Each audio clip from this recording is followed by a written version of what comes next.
Turning now to our climate in crisis, dust storms are more than just wind blowing dirt into the air. A new study from researchers at UC San Diego shows the impacts can stretch from the economy to our health. Here to give us more insight is meteorologist Vianey Arana. And Vianey, I know Central California, a place I used to live, is a place that sees these storms so often. So what did scientists find? They do. And this team was led by scientists who are experts in their fields with specialties relevant to the study of dust storms, right? Because like you said, it's not just dirt getting blown out into the air, from atmospheric to soil health, geography, and ecology. Now, this study shows that in California, over 55,000 square miles are considered a dust-affected region. Now, although most of that would be considered in Central California, for perspective, that size is about the size of the entire San Francisco Bay Area, but times 8. Now, these regions are home to nearly 5 million residents, and their research shows that dust storms can hurt and threaten our health, safety, agriculture, and the economy.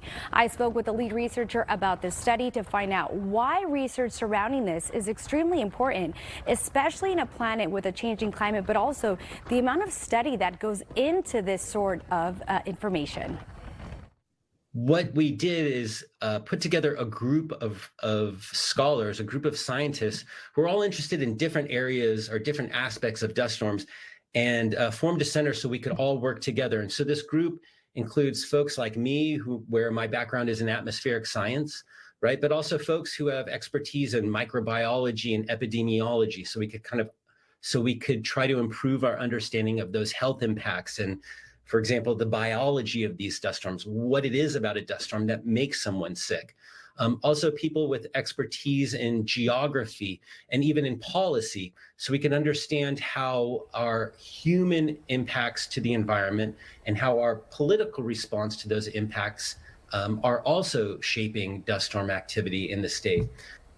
And, research like this is important, especially when we're talking about people who are taking years to study this. They're experts in their field. And he added that dust particles can carry toxic industrial chemicals, which can lead to things like severe respiratory illnesses, such as asthma.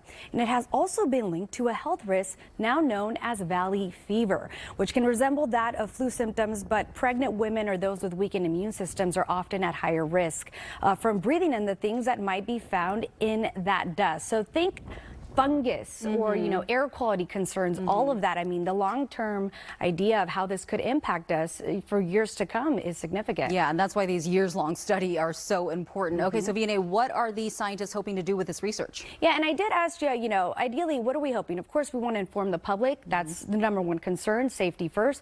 But they would hope that with the amount of research they found, eventually, with enough funding and support, they could create something like a weather forecast, but for dust storms. So, hey, listen, my kid has a soccer game today, or I have to work outside. I work outside. That's a part of my everyday life.